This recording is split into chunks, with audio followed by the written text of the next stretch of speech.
Hello, and welcome back to the Lazy Phasey Oddcast of Wonder and Whimsy. I am your humble host, Doogsley Doogertons, and I am so happy to be here with all of you. Hello.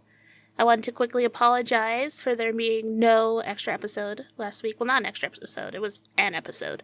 I decided to lean into the eclipse and prioritize my rest and rejuvenation, and I am feeling so great post-eclipse, and I don't regret it, so I hope you all understand, and we'll have a really fun Samhain tea party next year, okay?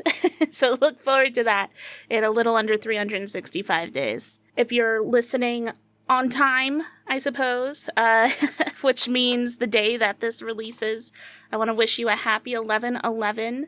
Crazy little new age portal that's happening here. And with the whole portal thing, wow, I'm about to go on a completely different tangent here. I think about things like the 8/8 portal, the Lionsgate portal and stuff, and these are all very new phenomenons, I suppose, in the witchy, esoteric world, right, where we're starting to put extra emphasis on special dates, numerologically. Yep, I said it. I don't know. I don't think there's any harm in it, as long as, as usual, you're not using your spirituality to prey upon people or make them feel like if they don't spend their 11/11 or 8/8 or 9, whatever the fuck. As long as you're not making people feel like they're doing something wrong or not doing enough on those days, then sounds like a portal for you. For me, I always get excited on 11/11 because I'm the type of person that always makes wishes at 11/11, so this is like a big wishing day for me. So I'm excited. I invite you to be excited with me, even if you think it's new age and goo goo gaga and woo woo. Come with me.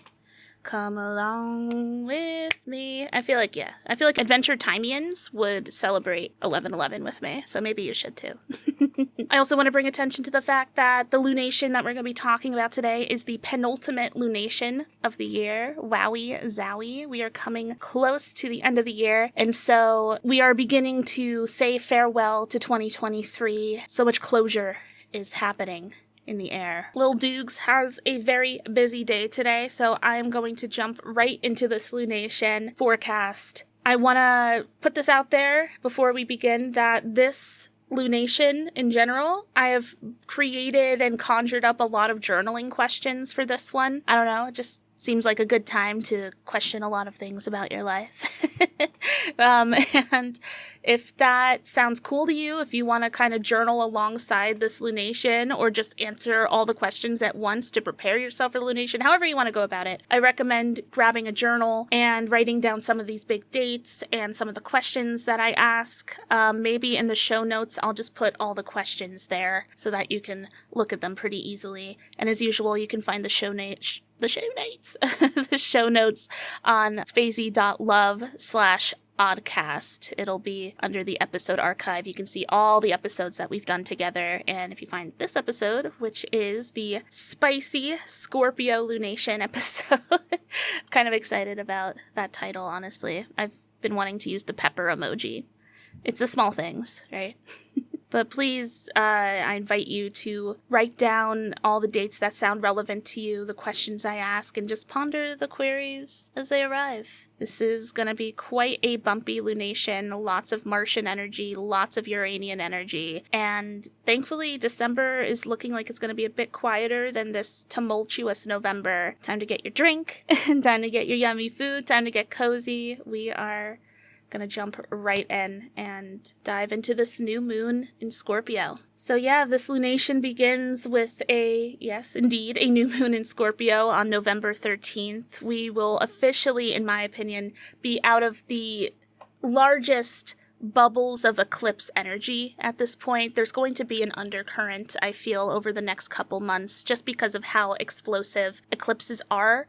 So don't be surprised if you keep seeing those lessons that you learned over eclipse season pop up over and over again, maybe quieter and quieter as time goes on, but still showing up nonetheless. I try to look forward to upcoming post-eclipse lunations as like a breath of fresh air, but unfortunately, this new moon in Scorpio gives us such an uncomfortable and turbulent new moon. We're dealing with the moon conjunct Scorpio sun, of course, Mars and Ceres, all working together to create this emotional, flowing, embodied energy output, for better or for worse, right?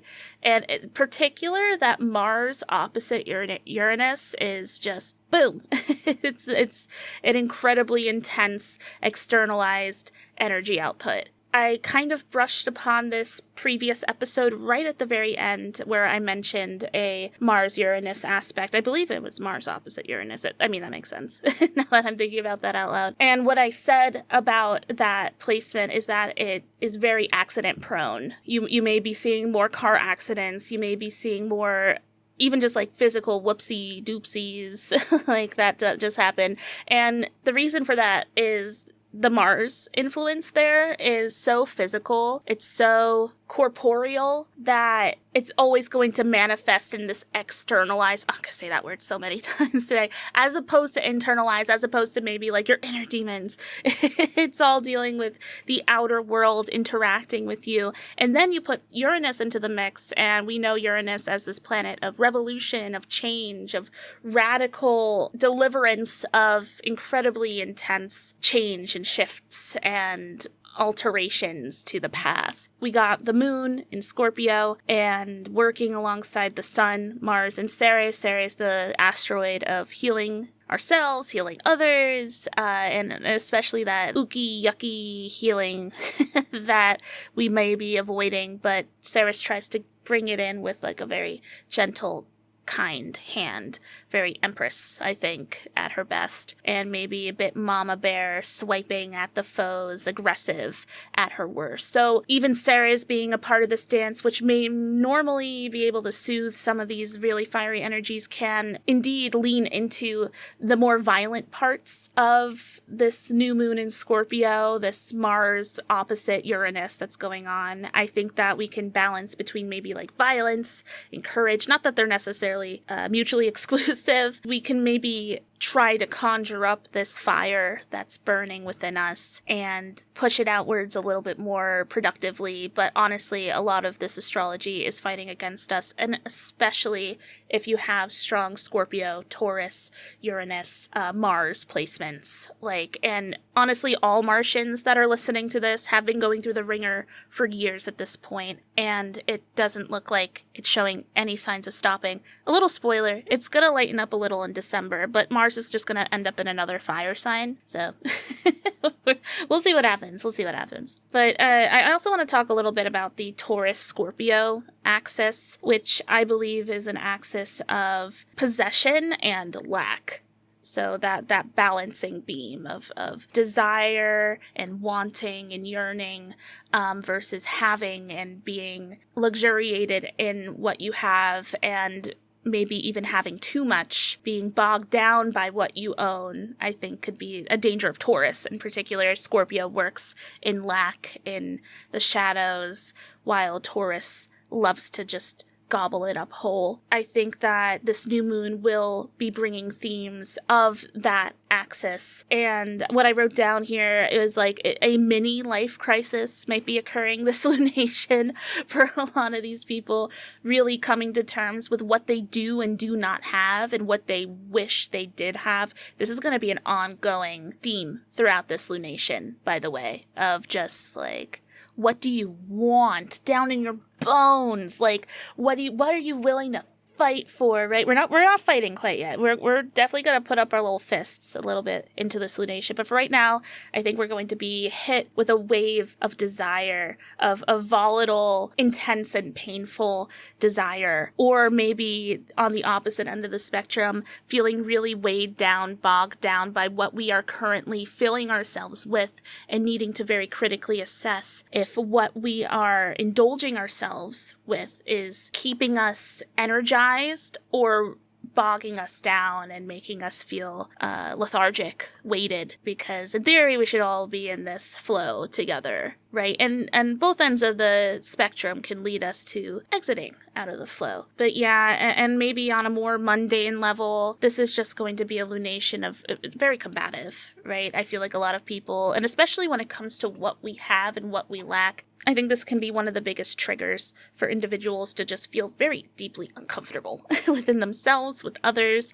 Jealousy, envy, evil eye kind of energy may be coming out here. So tread carefully, and, it's really easy for me to be like, just stay grateful, like, as like a way to sort of soothe this energy. But honestly, it's been a while since I've seen such a powerful wave of energy come through. So even if I try to give you as many soothing techniques as possible, I think all of us are going to be feeling this new moon, especially because the moon's so sensitive post-eclipse. Even though eclipse season is, I think in many people's mind, going to be over at this point, she's a volatile being, a powerful being, but a volatile being. And I guess I'll say, like, if you had a particularly cleansing eclipse, I feel like that this new moon can really help create momentum for new aspirations instead of, feeling distracted by what should have been cleansed during the eclipse. And I didn't say this, but I hope everyone had a nice eclipse. It was so potent for me. It was visceral. And in the best and in the worst ways, I feel like I received a lot of wisdom, and I think I've been alchemizing that energy pretty well. So I hope you have too. And by the way, that's pretty rare for me with eclipses. Eclipses are usually just chaos on chaos for me, but I feel like this was the first time I was able to pull the reins a little bit and sort of direct the energy that I needed to direct. I guess we'll see how that works out for me though. So yeah, we are just hit right in the face with this new moon in Scorpio. We are going to be touching upon this dynamic throughout the rest of the lunation, so I don't feel the need to go much deeper into this dynamic here. Just know that, gosh, this is not a social new moon. You're going to see the same for the full moon. The full moon's actually so silly in Gemini. I'm going to love talking about that. But the new moon in Scorpio is going to be pretty dense, pretty somber, maybe. I think that this is going to be a wonderful day just for reflection, especially post-eclipse reflection. I think you're going to have a big emotional, painful spotlight on that which should have been cauterized during the eclipse. And unfortunately, this lunation does not give a lot of breathing room to necessarily work on those things, but this is giving big, dreamer energy, this whole lunation. There's a lot to look forward to, but hang in there. And to my Martians, keep it together.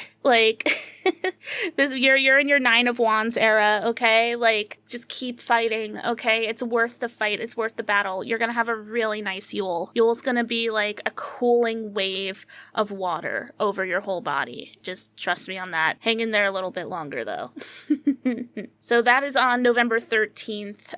Just these little beautiful lunar movements. We are not going to see another big aspect shift until November 15th, a few days later, where Mercury in Sagittarius will be sextile Venus in Libra. This is a wonderful social day. So if you had a really shitty new moon and you're like, I gotta go hang out with my friends or something, November 15th is a wonderful social day. We have silly little Mercury in Sag doing its own awkward little Sag nonsense, dreaming big, talking big, and then you got Venus in Libra and sextile, and sextiles are so flowy, so kind. Venus, of course, is just still thriving in Libra, having a wonderful time. Although Mars is taking the center stage, this is a great little Venusian, Mercurius moment to tap into with your loved ones, and I feel like that this is going to be the first bubble of excitement for the holiday season, if you haven't felt it. I noticed a lot of people feeling really not in the mood for Samhain and Halloween this year, and I think that was a little bit of eclipse energy taking the reins. And like I said, Martian energy is so distracting to the average person because it's so physically based.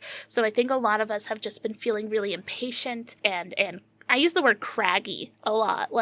It feels like you're crumbling and everything's all spiky and you can't get a good grip, not because it's smooth or slippery, but because every time you try to hold onto something, it stabs your hands and it stabs your limbs. And it's you're trying your best to just enter this flow, but it feels like there's a lot of stop, go. And spoiler, that is happening this lunation too. So I just feel like November 15th is going to be a really quick reminder of like, hey, chill times are coming, okay? It'll be a little bit of a wink, a little bit of a nod towards the joys of the holiday season that's coming up, and it's just looking much better in the astrology overall. So that was on November 15th. We are going to jump to November 16th, the next day, where we're going to see our first lunation shift, the waxing crescent moon in Capricorn. For my little blurb here, I just put a whole bunch of like explosion emojis and put kaboom! And you'll see why. We have a pretty intense astronomical aspect that will be occurring during this time. But before that, let's talk about our beloved moon. Like I said, waxing crescent in the sky, a little sliver. She's poking in, okay? She's waking up. She's beginning to crawl and gain some more power, especially once again post-eclipse. She's feeling good. She's feeling ready. And Capricorn is a sign of focus and hard work and foundations. So this is a really good first step up from what it was probably a pretty emotional new moon. And we're going to see our waxing crescent square the morning star Venus in Libra, and I wrote craggy here in my notes as well. I wrote down labor versus loveliness. I feel like might be a little bit of a struggle happening during this moon phase, right? Being aware of your work-life balance, especially before the weekend hits, right? Because this is a Thursday. So just be aware, this is not the weekend to like try to bring home more work to do. Okay, like I feel like you're just going to have a bad time trying to figure out what to prioritize, even though the priorities are right there. That's what astrology does. Sometimes it makes you act a little outside of yourself. It might surprise yourself once again, and especially if you have Capricorn or Libra or Venus or Saturn placements. You know what I mean?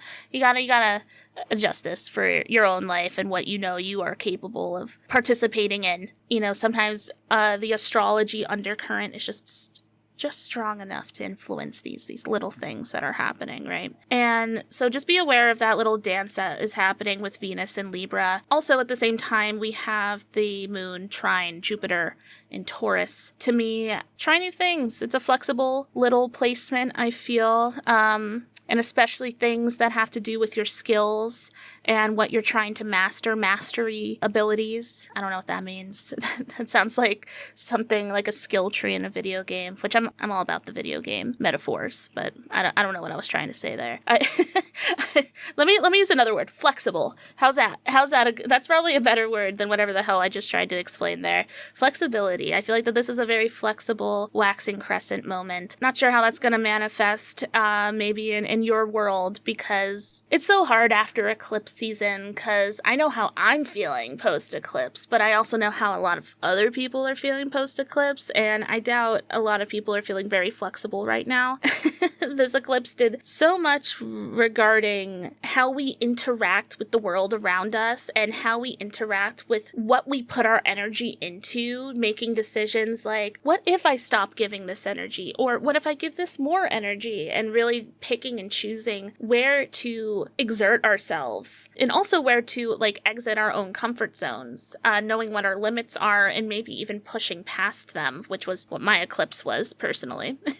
So you might be a little it's hard because like you might not be wanting to do any of that right now, but just know that this November 16th area is a really good time to maybe try on a new hat. Understand that maybe there's a bit of fire bubbling within you because of that Martian influence that is just so hard to ignore. Be a little loose this weekend. I think it's worth it. But we have to spend some time and talk about the upcoming Sun-Mars cazimi in Scorpio. And I explained this last time, but a cazimi is just a fun little word that represents a sun conjunction. So a Sun-Mars cazimi is just a Sun-Mars conjunction, but it's a very particular astrological moment to conjunct with the sun, to conjunct with our identity, our ego, our soul, our spirit, because that's what the sun represents. And then we have very physical, once again, Mars coming in. And we're going to start to see a few mirrors with what we experienced with Venus back in summer. summer where we watched her collide with the sun, go under the sun's rays, and reemerge as our morning star Venus that we talk about so much. And while that created almost a blooming of Venusian energy to close out our summer,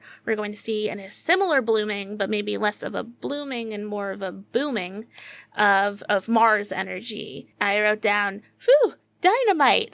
That's dynamite, violence. That was my first sentences here. It's so explosive. And just think about the energy of, we don't even have to go astrological, just think about the sun and how it's just constantly pulsing and breathing with life, the incredible amounts of heat that radiates off the sun. Can you imagine it? It's not like we're living it or anything. It's not because we exist because of it. But then alongside it, we can think about Mars, who we know as this red planet, who lives quite close to us and is quite mysterious, but and we're starting to touch ground there. It rules the way we move, the way we physically show up in the world, the way we fight. We fight for our dreams. And I feel like we're going to have this huge collision of what I think is identity and impetus. How hard do you want to fight, for what you desire? This is a big question that's going to come up for this Sun-Mars cazimi on November 17th. I'll just say that again.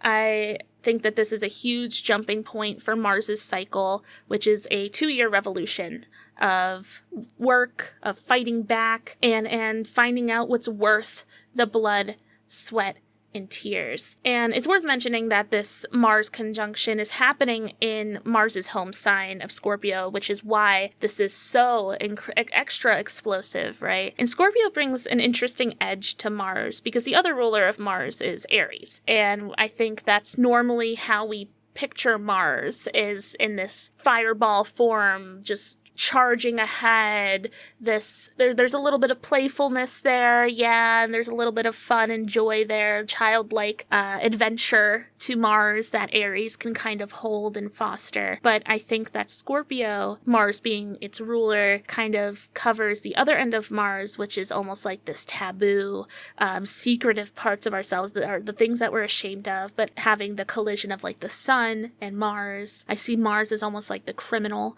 and like sun as like this authority figure, and sort of what rules are you willing to break to hit the goals you desire? How do you need to quote unquote punish yourself for the work you have or haven't done, right? That's maybe a dangerous way to think about it, but it's probably thoughts that will be coming up right now, for better or for worse, right? When I think about this the Sun-Mars cazimi in Scorpio, I think about the journey of the wands in tarot. I think of heat and fire metaphors where you like light a fire under yourself, or even like the archetype of the phoenix, of course. And Scorpio's tarot card is death. So we are directly, once again, I know we just came out of eclipse season where we're asking all these tough questions. Well, it's continuing in this way where we are going to be immediately sort of pushed into this intense Sun-Mars cazimi that's going to be pushing these questions even more, but I think on a more corporeal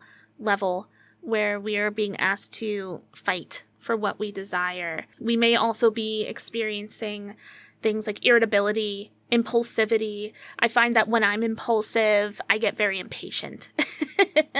and I want to, if I have something in my mind, I want to do it. And if I don't do it, I get that cragginess in my belly, in my heart. It's like, ooh, I want to go, like, I feel like eruptions, passion, courage. These are all things that are going to be popping up during this Sun-Mars cazimi and in this lunation in general. I mentioned the Nine of Wands earlier, how this whole moment's kind of feeling like the Nine of Wands, but honestly, you could be on any point of the Wands journey right now. I recommend, if you are a student, a practitioner of tarot, to maybe acquaint yourselves with the wands in particular during this time. Maybe you'll get some very direct lessons and teachings from the cards, because the fire is in full force at this moment. Who knows though, maybe while a lot of us may be on the Nine of Wands, you may be just beginning your journey on the Ace or Two of Wands. Wherever your starting line is, this is a wonderful time to kind of shoot the pistol at the beginning of the race. I don't know what that's a pistol, right? There might be some special gun. I don't know the intricacies of racing, but this is all about staying in it to win it. It's all about finding your inner tenacity, right? I wrote down, "Fighto!" "Ganbare!" Like, all these Japanese pump-up phrases that I hear so much in my Japanese teachings and learnings. Like, just this, hang in there, like, daijoubu. Like, I love anime, because it's just like, their phrases of support and of energizing are especially eager and uplifting, I feel. And that's kind of what I want to give to you. I want to give you this, like, healthy fighting spirit, this excitement to hit your goals rather than maybe a weight, an exhaustion, right? Which I think is the, once again, other end of the spectrum that a lot of people might be feeling if they have not been fulfilling their goals, if they've been skirting along, kind of not grounded, maybe even in what they desire. Desire. That's such a Scorpio word too.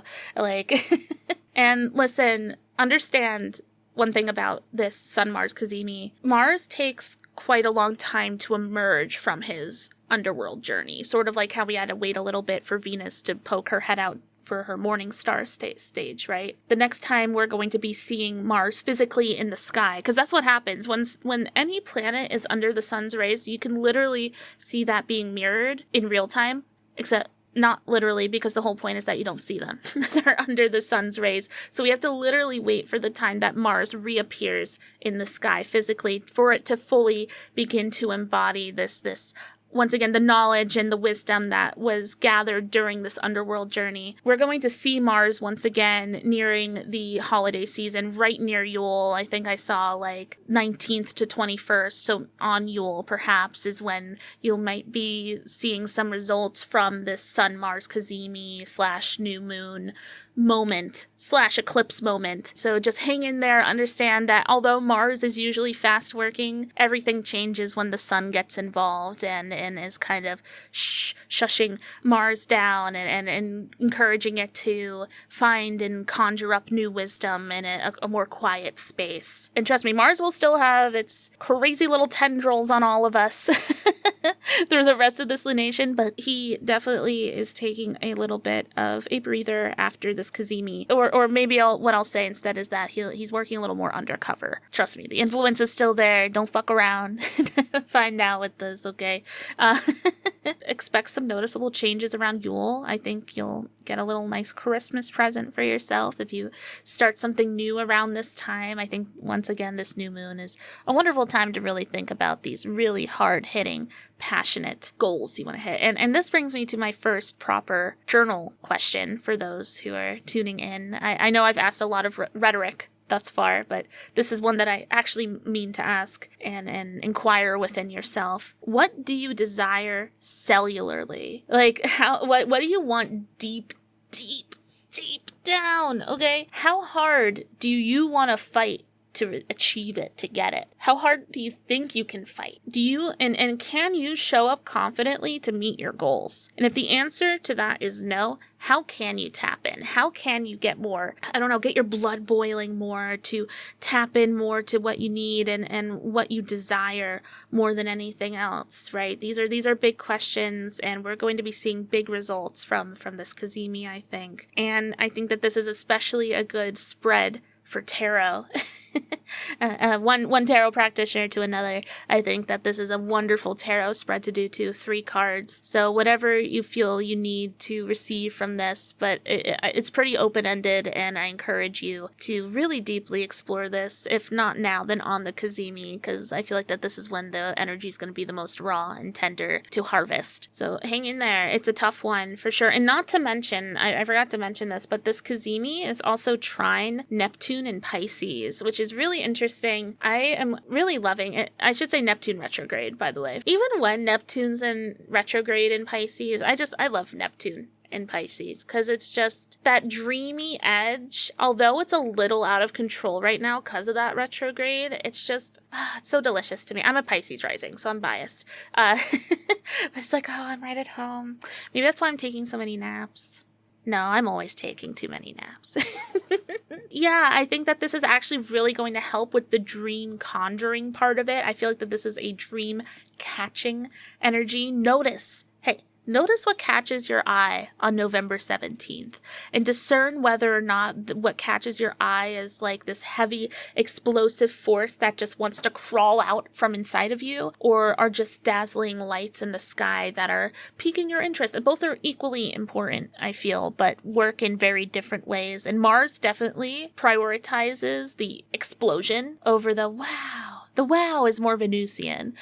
So take that knowledge as you will, but I have another little question to follow up the first one. Which do you require more?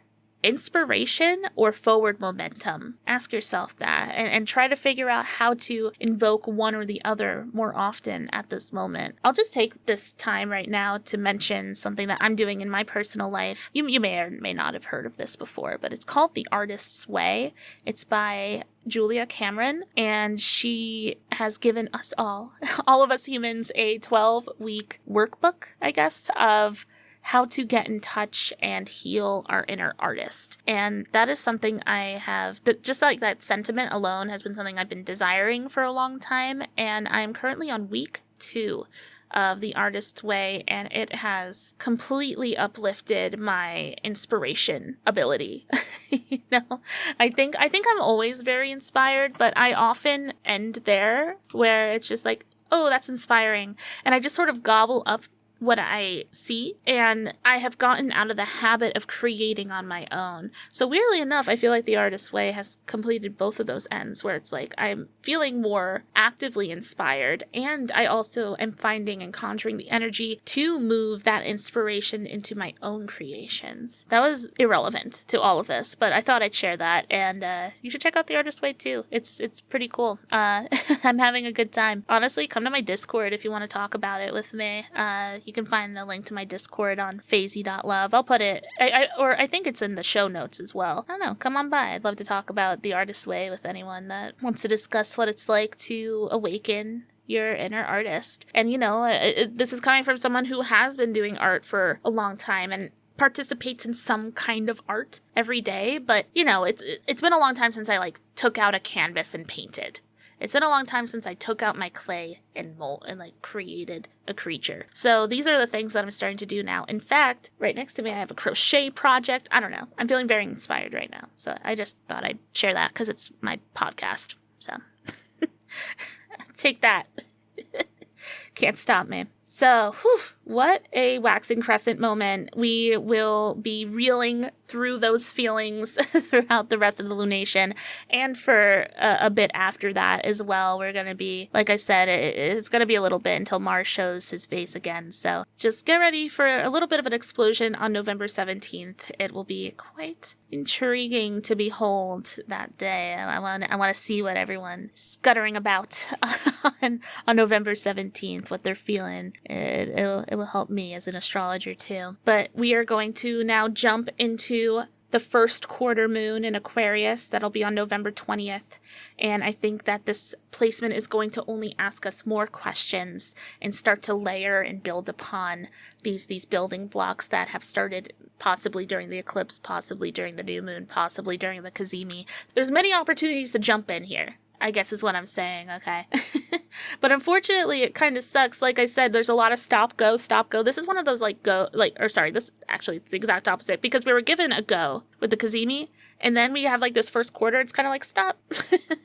you pump the brake a little bit, and you'll see why. Let's talk a little bit about the moon first, though, because we got this first quarter in Aquarius, conjunct Saturn in Pisces. They may be in different signs, but they're very close together. So whenever we see the moon interacting with Saturn, I think of just quite a confident sternness within ourself, a very, maybe a discerning moment, an encouragement to lean into our own unique identity. That's a little bit of Aquarius too, right? But we have a lot of Saturn energy on November 20th working with the moon, and that whenever Saturn gets involved, everything just kind of slows down a little bit. It's what he does best. It for better or for worse, he rules time. So he also rules the enjoyment of time passing, and thus makes everything quite slow. To me, when I think about the moon conjunct Saturn, it's what you want and who you want to be manifests when you cater to that unique quality that you have within you, and you just unapologetically milk it and stand upon it and lean into it. Right. I think that November 20th, we're going to be faced directly with who we are and our identity, whether we like it or not. And if we were having any questions about the cazimi, about the new moon, I think we're going to have a very discerning glimpse into how we're truly feeling about who we are on the 20th, thanks to Saturn. And at this point as well, because of a quarter, because it's considered the first quarter, we all know, right? We all know that that means that the moon will be square the sun.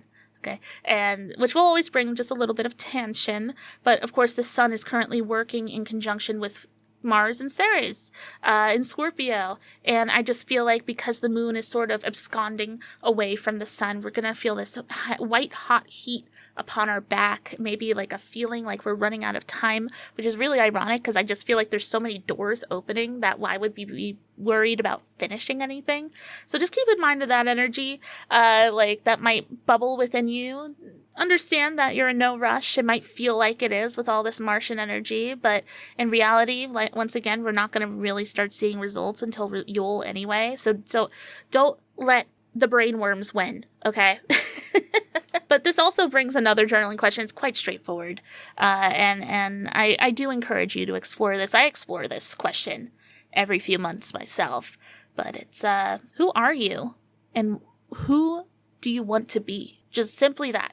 You know, who are you now, and what, you can even break that down a little bit. What needs to change in order for me to become the person I want to become? And of course, that doesn't mean like that the you are right now is invalid. It's just, it's realistic. We should always be achieving and striving for more, I guess, right? That sounds weird, but maybe more so. It's like, because I also believe in being content and being grateful for where you're at. But I also think that a part of the human experience is just constantly gathering more and more data, more and more insight, and us just being very flexible amidst it all. So that's my take. But of course, don't hate who you are. Understand that you are just a constantly evolving Play-Doh ball. And maybe one day you were shaped into a cat, and then the next day you were put through that really cool clay pasta roller, and you got really, really flat, and then they, like, put you on a cake. I don't know why that'd be really disgusting. So maybe don't be cake clay, but be other things. I'm really good at this. I'm really good at this inspiration stuff, okay? I also noticed that this moon is in sextile with the North Node in Aries and is... Excuse me. Whoa, that was crazy. I know that didn't sound like anything, but something truly wild just happened inside of my body when that happened. I'm okay. Doogsley lives another day. And the moon will also be trine the South Node in Libra. And whenever the moon interacts with the nodes, I think that just brings more questions, which is just like, what is working? What isn't working? Think about your next steps, okay? We're going to have a more intense nodal moment with the moon a little later on in the lunation, but it's worth mentioning that that's happening here too, and in a good way. This is a healthy aspect here, where the nodes are playfully giving the moon more insight. So once again, this is a wonderful insight day, wonderful journaling day. Unfortunately, like I said, a bit of a breaking from the cazimi that is just like, go, go, go, go, go, yay, yay, yay, yay, yay. And then we're sort of being called to shh, but really make sure you want it, which is a little annoying. Maybe life is a little annoying. Just a little bit. So maybe embrace that part too. Also, on the same day, we're going to see our Sun-Mars cazimi in Scorpio, sextile Pluto in Capricorn. And the word that I came up with here is like shrewdness, cleverness. Okay, I feel like that this is once again a very discerning day. Stay alert. This is a great day to like very sharply navigate your goals and your workplace. And if you do have a job, the 20th, this is a great day to work, a very high stamina moment. And honestly, we've been having a lot of banger like entrepreneurship, like business, working at your job type days, I feel. Not just this lunation, but previous lunation too. So I think that if you got the energy in you, if you're like, you did the journaling, you're like, you know what, I wanna be a manager at my job, this is a great day to also sort of lean into that energy and allow yourself to sink into just the forward momentum of Pluto and Capricorn, which, although moves slowly, demands a lot of respect and demands a lot of getting your shit done, essentially. So, good day for that. Also, during the first quarter, we are going to see the humble beginnings of Sagittarius season on November 22nd at 9:02 a.m. EST, just to give you a good idea of exactly when we enter the season of Sag. I don't have much written here. I just want to say, Sagittarians, I'm a double Gemini, so two of my biggest placements are opposite Sagittarius. I have my midheaven in Sagittarius, which is my only fire placement in my entire chart, at least worth discussing. And it is a very unfamiliar place for me still. I'm still learning how to step into my voice, I guess, and protrude myself into the greater consciousness of the world. That isn't to say that I don't like Sagittarius energy. It's just fire energy in general scares me. And Sagittarius, I think, is the most accessible because they are little adventurers. They're little independent, like, I think about Miley Cyrus, who is a Sagittarius moon, can't be tamed, can't be blamed. I wrote down 4 E words for Sagittarius.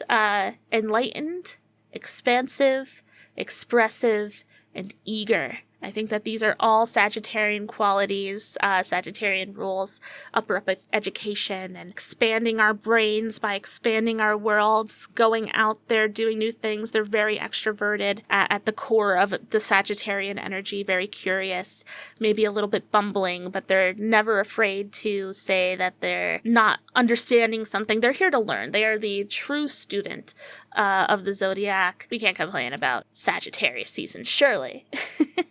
It's only here to expand ourselves and expand our loved ones, for better or for worse. And so other than that little dance with Pluto and Capricorn, we have a pretty quiet first quarter, and then we watch our beloved moon enter the waxing gibbous in Aries on American Thanksgiving. Yeah, on November 23rd, I think that this is going to give us a pretty indulgent and tender Thanksgiving.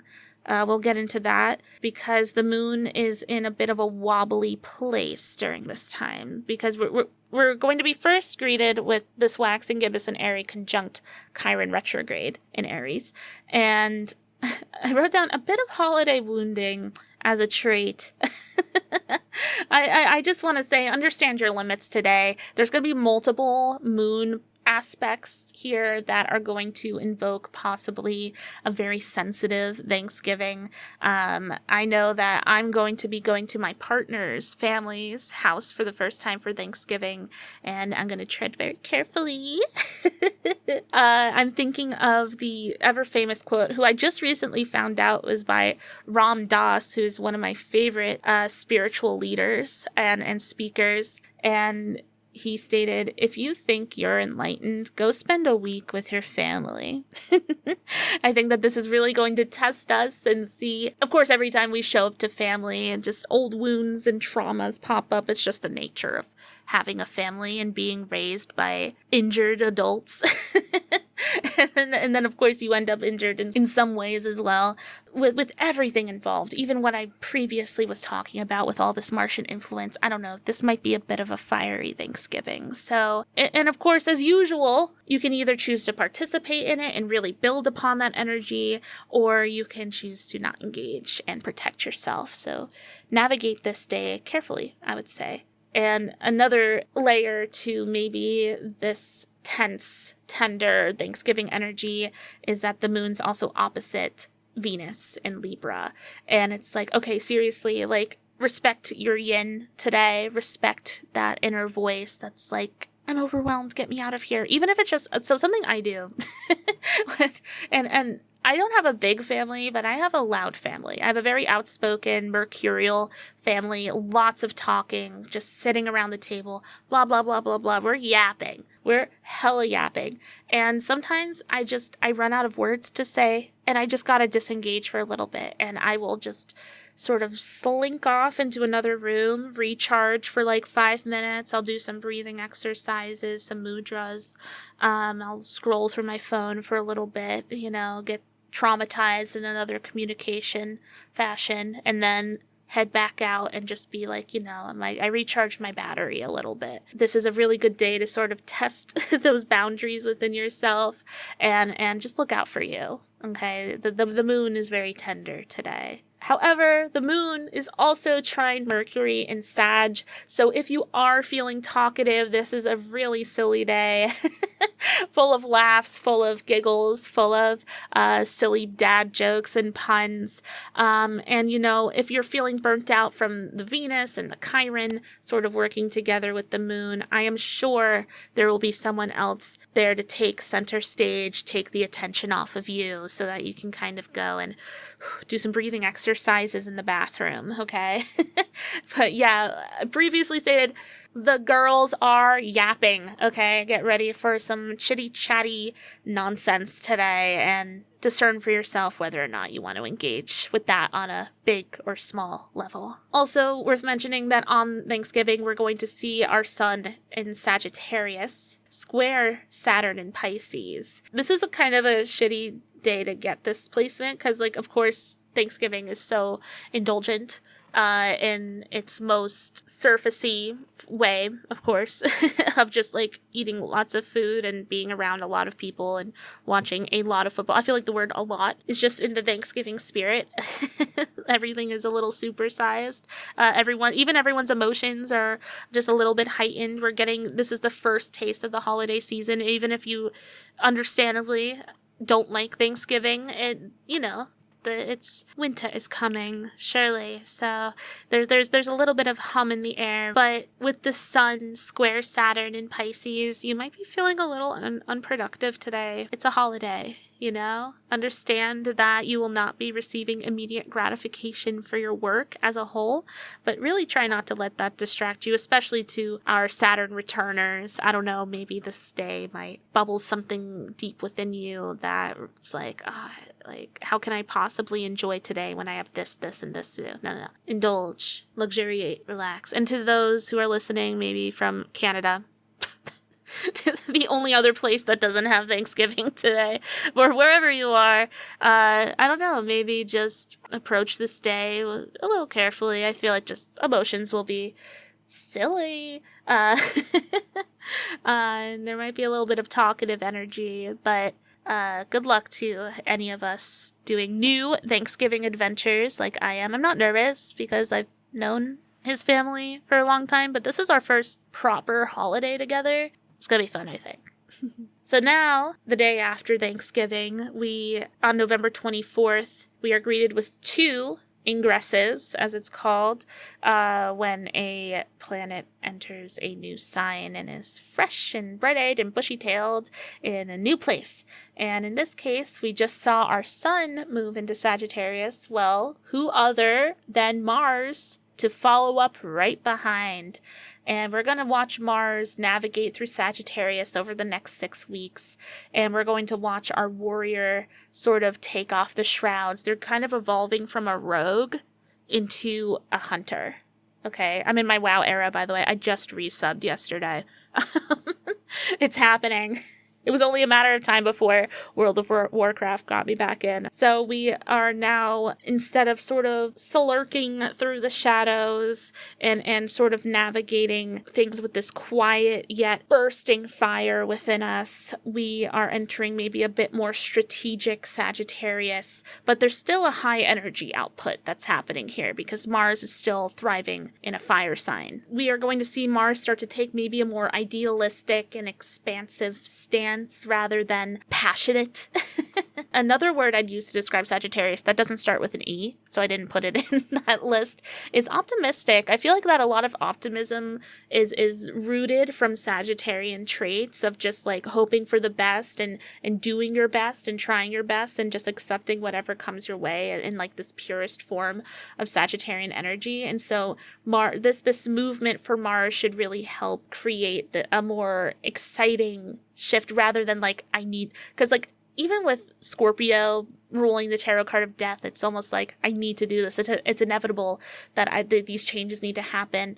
So it's really good to like get a very serious grasp on your corporeal physical goals when Mars is in Scorpio, but then you can really hit the ground running with an extra burst of optimism and excitement when Mars enters Sagittarius. But I think that the danger with Mars and Sagittarius is that I think about like a stampede.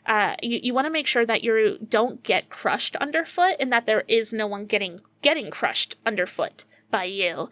I think that both roles can happen, and to just tread carefully on don't be too selfish, because like trust me, Sagittarius is very independent, but I think that there's a risk of self-absorption that happens there. So still understand your place with everyone around you and tread carefully, but do so with excitement, with a little pep in your step. I think that's the Mars in Sagittarius way for sure. And on the same day, we're going to see Ceres enter Sagittarius, which, although is maybe a more minor aspect, I love Ceres. I gotta talk about her, okay? My little Demeter.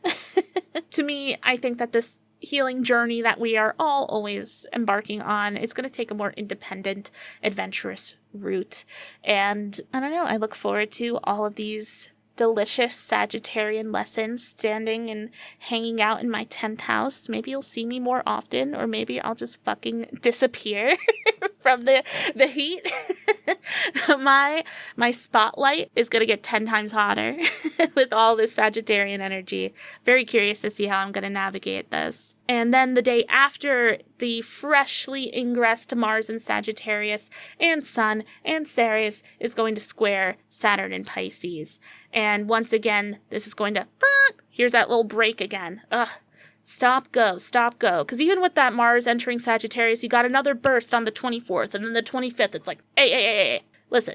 You know what you need? You need a day of rest. Like, whether you like it or not, that's what I think it is. Like, the Mars square Saturn, it's like unstoppable force meets immovable object. And it's gonna feel like this. It's gonna feel like you hitting your head against a wall. So I would recommend just leaning into the stopping of today, and enjoy the Thanksgiving leftovers, sleep till midday, look forward to the joys of Yule, make a vision board. I don't know, like, just understand that whatever momentum has been started is once again going to come. This is an especially grinding halt, though. The thing with Mars is that Mars is go, go, go, go, go. Sprint. And then Saturn comes up and it's like, and it's like, sometimes the go is dangerous too if you don't know what your destination is. Because sometimes if you just keep going, you're going to go past your destination. So maybe use this day as a way to check in and see if you actually are on the right path and if there's anything you can tweak, especially before the full moon in a few days. I don't know.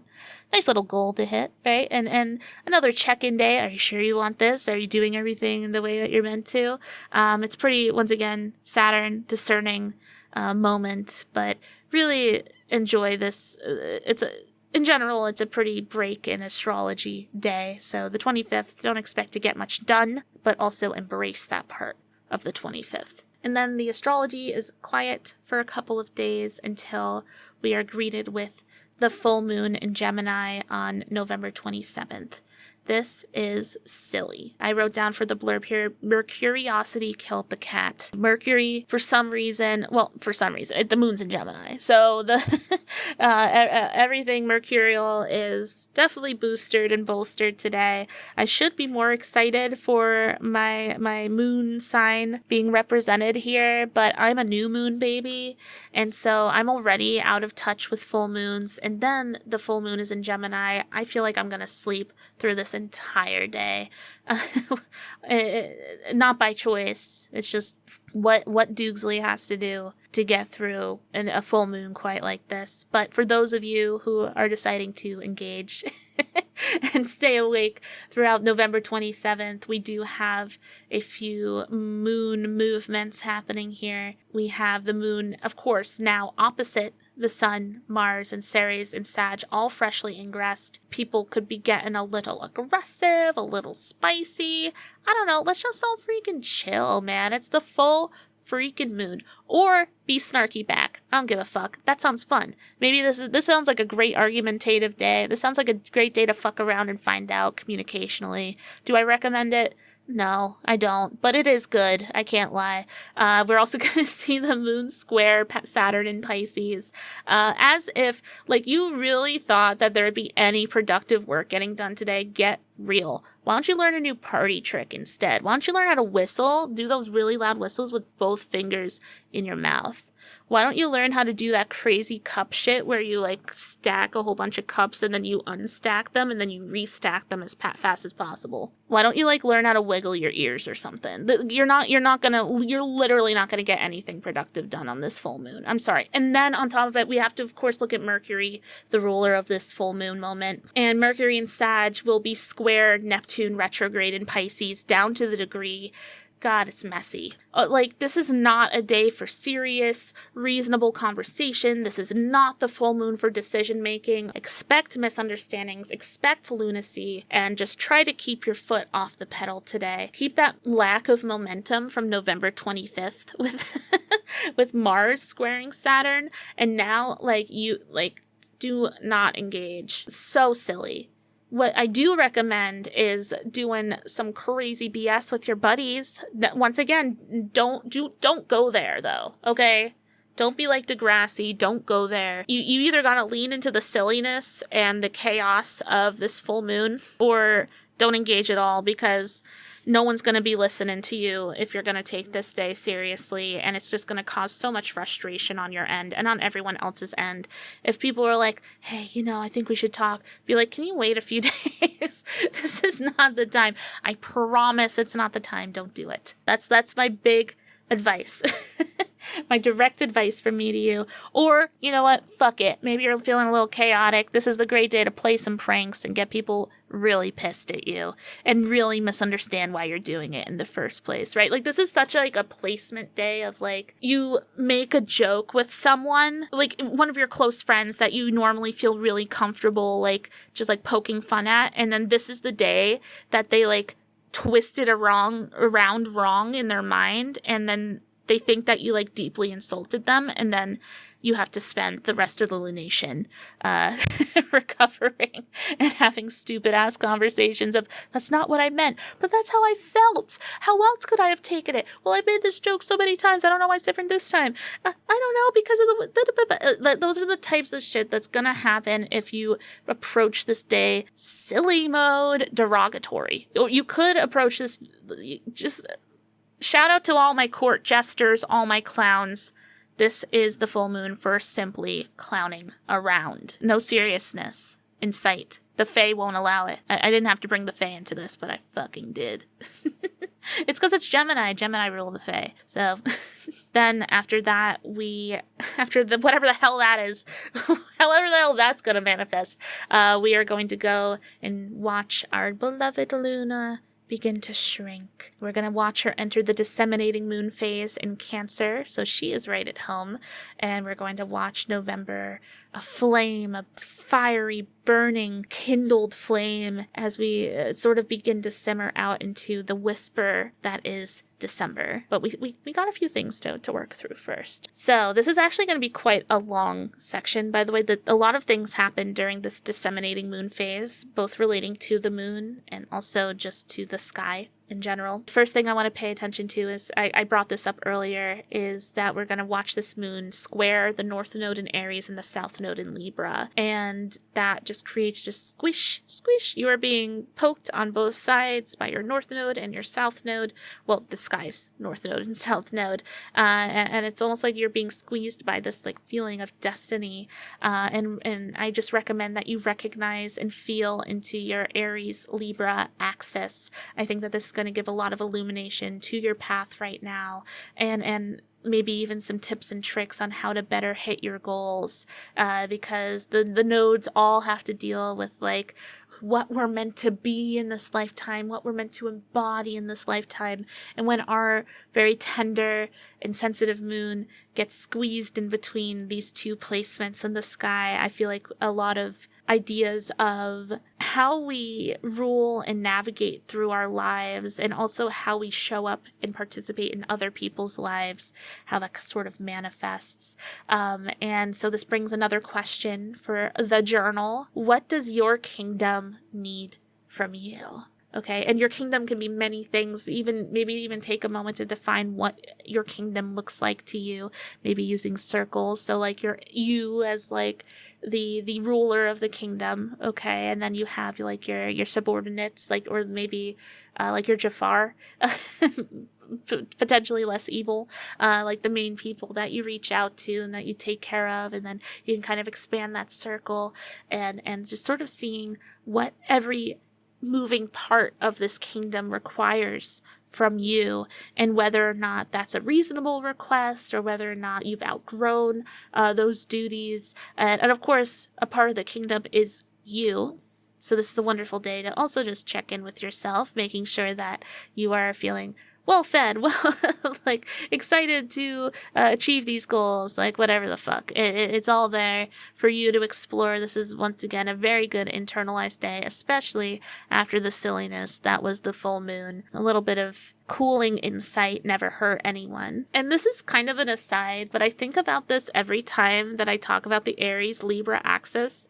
I remember reading a tweet years ago, and it was something akin to Princess Peach and Princess Daisy is the Libra Aries axis. I just love that so much because, yeah, they're both princesses. Like they both have like this dominion that they're taking care of. That's the whole point of the Aries Libra axis, is like a fulfillment in different ways, and also like social abilities and being able to cater to either yourself or the whole, and understanding that both of those things are intertangled in each other, and that you can only support others if you are yourself supported, and vice versa, understanding that a village is needed to raise each other, and community is so important. And I love to think of Princess Peach as like this Libra end of the axis of like maybe a bit more dainty, a little bit more Venusian, more concerned with, I guess, appearance and being diplomatic. And I feel like Princess Daisy on the Aries end of the spectrum, who's maybe a little bit more wild, a little bit more rambunctious, but still is a fighter and still also rules her own kingdom, but with a totally different hand, where maybe Princess Peach, although, like, and trust me, they're both badasses. Like, I don't want to say that Princess Peach is like this petite, like, ooh, ooh. Like, no, she's also a tough baddie, okay? And she's that bitch as well. But I think that Princess Daisy is a little bit more of a firecracker who comes out and is 20 octaves louder than everyone else, and sort of commands attention and respect in that way, where she is more externalized in her ruling, while Princess Peach is maybe a little bit more, it's all a little bit more subtle, right? She demands respect because of the way she holds herself and the way that she conducts diplomacy throughout all of, I almost said Hyrule, the Mushroom Kingdom. So I don't know. If you like video games, then maybe that'll tickle you just as it tickled me. We're also going to see this disseminating moon interact with the Neptune retrograde in Pisces. It's going to be trine. Honestly, what a nice little sleepy day. A little sleepy, comfy day. Oh, so nice. And then it's square Morningstar Venus in Libra. And I just feel like that's just like an invoking, like you're just like, I want extra blankets, extra beauty. Oh, and then the moon is also sextile Uranus retrograde in Taurus. And I feel like whenever Uranus interacts anywhere, it's just like, try something new. Maybe try a new book or a movie, TV show, video game that's been catching your eye lately, just for like a couple of episodes, a couple of chapters, and sink deeper into like how you desire to be entertained. So just as you are tapping into your inner Princess Peach or Daisy, you got to tap into who you want your court jesters to be. Maybe think back on the full moon and think about all the ridiculousness that happened then, and think about how you desire to entertain yourself, because that is also a deeply important form of self-care, is to laugh, is to smile, is to intake joyous and perhaps bubbly wisdom. You know what I mean? So with that, we are still, once again, in the disseminating moon in Cancer, but We're also entering December. Woohoo! We actually have this moon phase for quite a few days. We're not going to see the next moon phase until December 5th. We're going to go through the first 4 days of December, still under this disseminating moon before we enter the last quarter, and talk about some exciting things that are happening in the sky. On December 1st, we're going to see another ingress. We're going to see Mercury entering Capricorn. Watching Mercury and Sagittarius kind of bumble around awkwardly, yapping about Mercury entering Capricorn, it's almost like silence, quiet as the grave, unless, Capricorn things come up. Because the thing is that Mercury in Capricorn is very particular and very understanding about when they jump into conversations. And it's also like this deep understanding of like that words are commitments, that contracts are spoken when people exchange words, right? Like promises are said and expectations are created. And it's like just like this understanding of like the importance and the weight of the way we communicate with others, rather than this very haphazard Sagittarian flair to Mercury where I feel like there's probably lots of word salad, lots of misunderstood storytelling and explanations, right? I feel like we're going to enter a bit more of a grounded stage of communication, and we're going to be seeing more like sacred conversations, like introspective rhetoric, ancient wisdom kind of being popped out randomly in conversation, especially when we're feeling and embracing the Capricornian ways, which is very grounding, very foundational, very taking care of the community and being present, I suppose. It's like being just quiet enough to hear how the trees whisper to each other on windy days. It's very subtle but very powerful mercurial magic that can be awakened when Mercury starts to dance in Capricorn. So maybe start to lean into, and it makes sense, the dark days are here. It's December. Maybe take a bit of a vow of only speaking when spoken to, or only speaking when to advocate, when to confront, and when you need yourself to be heard, but also appreciating the very subtle moments of magic that happen in conversation, the little tidbits of wisdom that you can kind of pluck out like a pearl, and really appreciating them a little deeper during this time. I think it'll really boost and embolden this magical little path we're all on together. And the next day, on December 2nd, Mercury is immediately going to chill out, sextile with Saturn and Pisces. This feels pretty productive to me, honestly, even if it's just like productive in your brain. Like even if you just like mind map something, I don't know what exactly this is productive towards.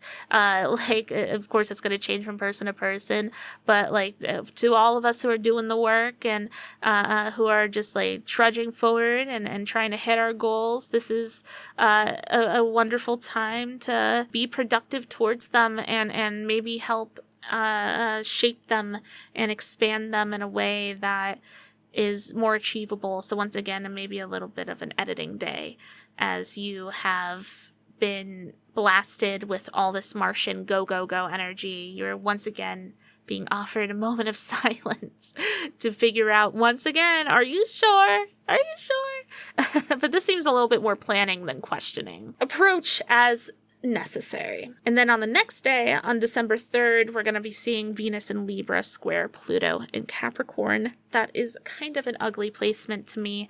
I feel like it's pretty manipulative, and people might be using their words, statements, mindsets to create a sense of control. That's kind of the scary side of Venus in Libra, is a very iron grip over what you desire and being pretty immovable towards like the things that you like. So I feel like there's going to be people holding on for dear life to that which they feel is what they want, and they'll do anything to fight for it. And just tread carefully, or maybe, who knows, maybe it's time for you to hold on. Try not to manipulate though. That's not good for you. That's just not good karma. And then on December 4th, we're going to see another exciting ingress. Well, exciting is a strong word here. It's intriguing, perhaps. We're going to see Venus exit lovely, lovely Libra. Yesterday was that last day to really tap into this very natural Venusian movement, because now Venus will be entering Scorpio. We're going to see Venus go grimdark. She's going to go sultry, macabre, possessive, longing. This feels so Persephone, but like with one too many pomegranates. I do have a question here. It's kind of not that deep, but I wrote it down, and I don't know, I'll ask it to you too. Who's your partner in crime? And what does that phrase mean to you? Who's your partner in crime? Who are you down to do the dirtiest deeds with? Get up to no good with, okay?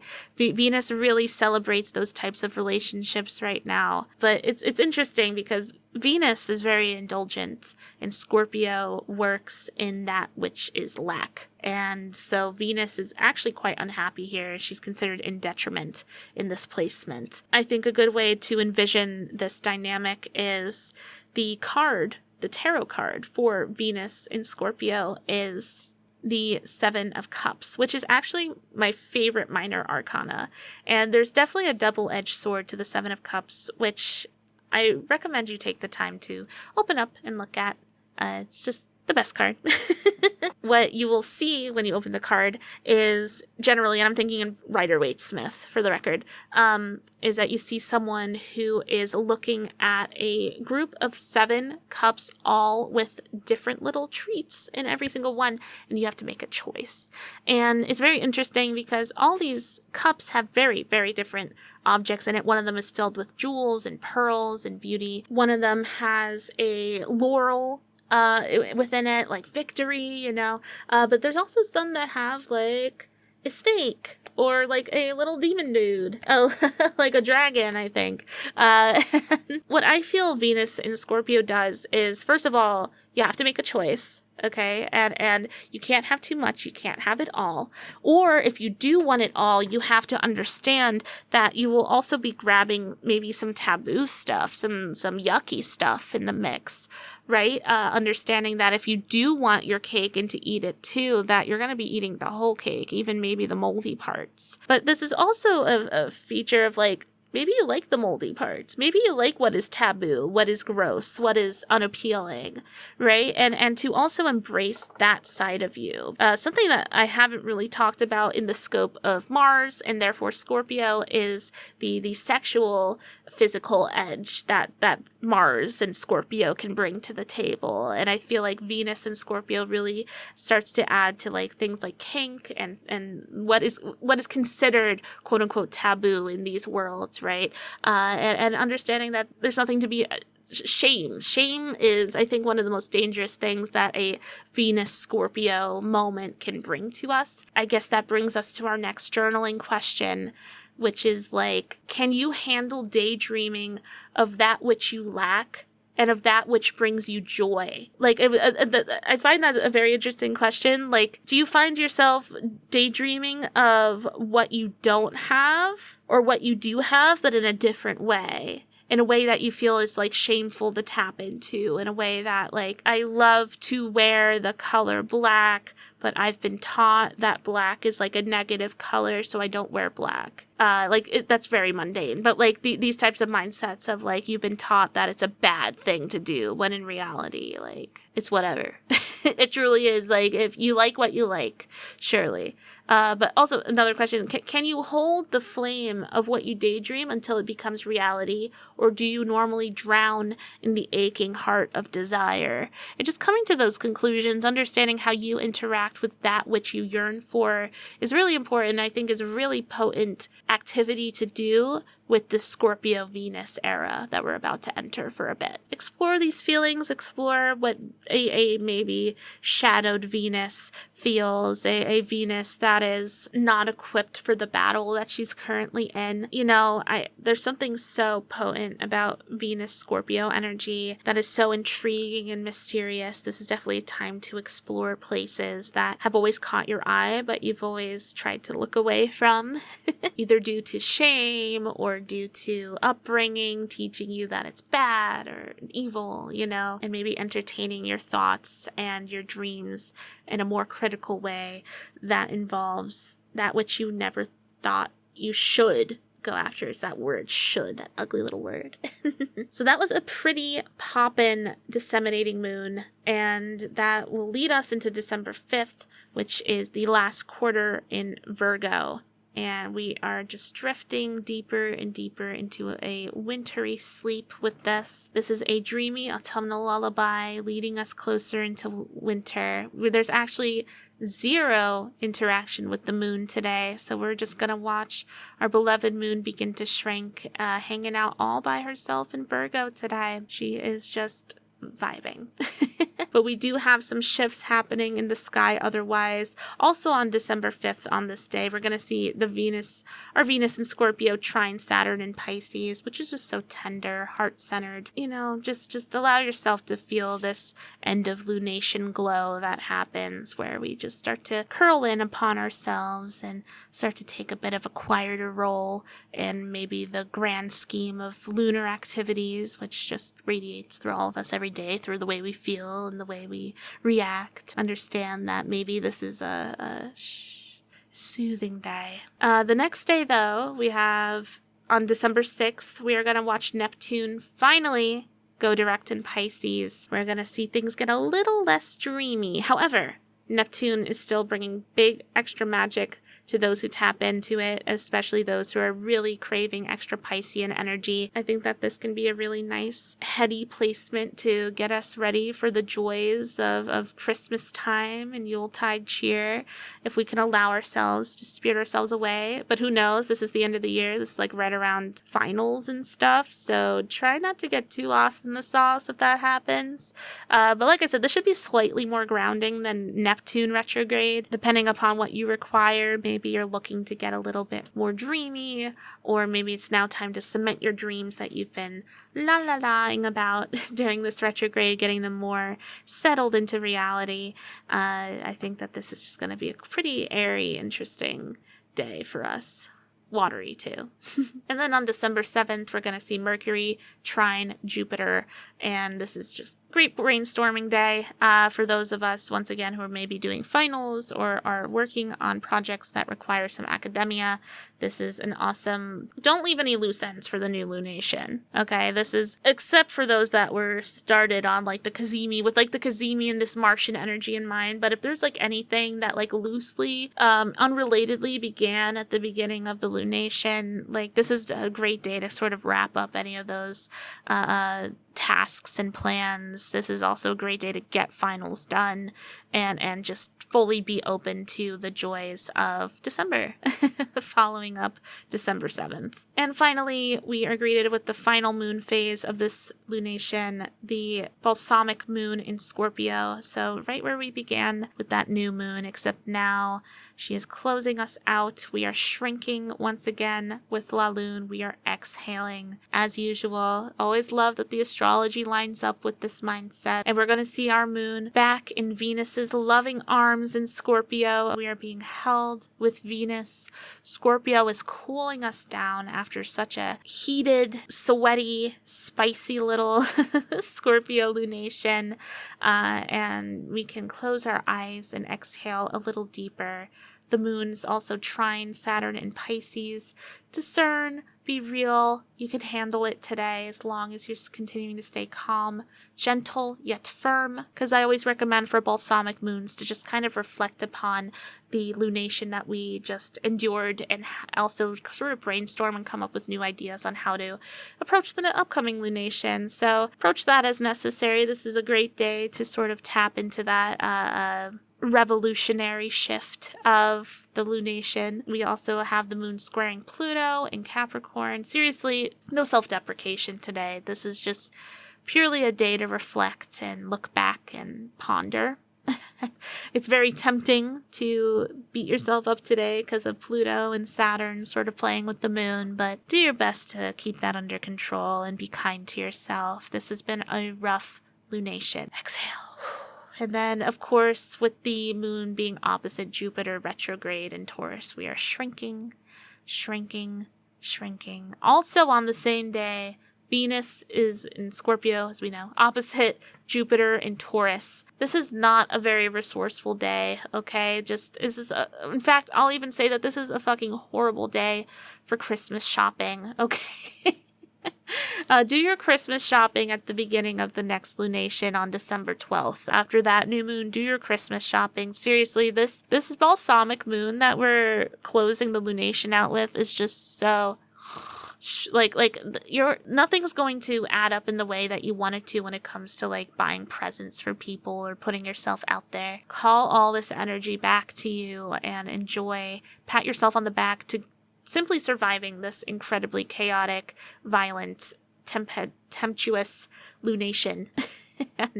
and breathe and just wait for this next new moon in Sagittarius to pop up before doing anything too thrilling again. However, December 11th, did you hear what I said? December 11th, I got so excited. Mercury in Capricorn, sextile, Venus in Scorpio. Whoa, serving cunt. I know you all are. Sorry, that might have been a jump scare of a word for a lot of you. But like, there's a difference from just saying the word and like being cunty. I gotta chill. I'm not gonna say that word again. But seriously, so charming, so sexy. This is such a sexy little day. The moon is out of the sky. You can do all your little taboo Venus and Scorpio rituals on December 11th. Seriously, such a mysterious and dare I say it? Okay, I won't say it again. Just like a sexy little day. I don't know. Enjoy that. And then the next day is the new moon in Sagittarius. But yeah, I guess that's the lunation, huh? I don't know. This is very Martian. And for those of you who know, you know that I have a very, very out of place Taurus Mars, who has historically been the weakest part of my chart for God knows how long. I'm very curious to see all of this Martian movement in the air, especially interacting with me, because I'm feeling a little Martian right now. I'm feeling a little Martians crawling into my brain, firing me up. I'm creating again physically rather than mentally. I feel like I'm such a master dream builder that like it's been so hard for me to get my big, beautiful ideas out of my head and into the world. And for the first time in a long time, that's happening. So I'm trying to embrace that. And I don't know. I wish everyone luck on this lunation. It's a tough one. And especially because we've followed up a couple of really heated, spicy lunations. But this is definitely a lot of peaking is happening here. A lot of Mars is like hitting the max of their level with Saturn and with the sun and with Mercury. Like, I feel like there's just so many Mars collisions that we should be starting to cool down pretty soon. Like I said, even with Mars entering Sagittarius, it just takes on a different role that will be more pleasing to the untrained spirit. I was like, untrained, because it's of course more subtle than just, I feel it in the air, like Mercury's in Sagittarius, like no one says that, like, it's all very subtle, it's all very undercurrent, and I suppose I wish us all luck on this silly little chaotic moon journey. That's just about it for the lunation. Before we head out, I have a few messages for those who listen for me. Hi, everyone. I just wanted to say thank you again for tuning in. I appreciate you guys. I want to thank everyone who came to my Samhain stream on the 31st of October. I did a whole bunch of tarot readings for several hours, and I got to meet and say hi to so many new people, and also, of course, greet those that have been coming to my streams for a while. I'm looking forward to making particularly Monday night streams a more regular thing in my repertoire, and so I want to invite all of you who are listening to my next stream, which will be the new moon. Oh yeah, I forgot about that. Yeah, I will be streaming on the new moon in Scorpio on November 13th on twitch.tv/Doogsley. So if you want to come in, and I will be reading both tarot and astrology. So if you want to come in and you can either purchase a reading directly during the stream to guarantee a reading, or I do giveaways throughout the night so that those who either can't afford it or, want to have a chance of getting a free reading from me, they will be given out intermittently. And maybe we can all conjure up some Martian knowledge, some Scorpio wisdom with this incredibly potent, intense, and turbulent, uncomfortable new moon that is going to fall into our laps pretty soon. So I look forward to seeing you there.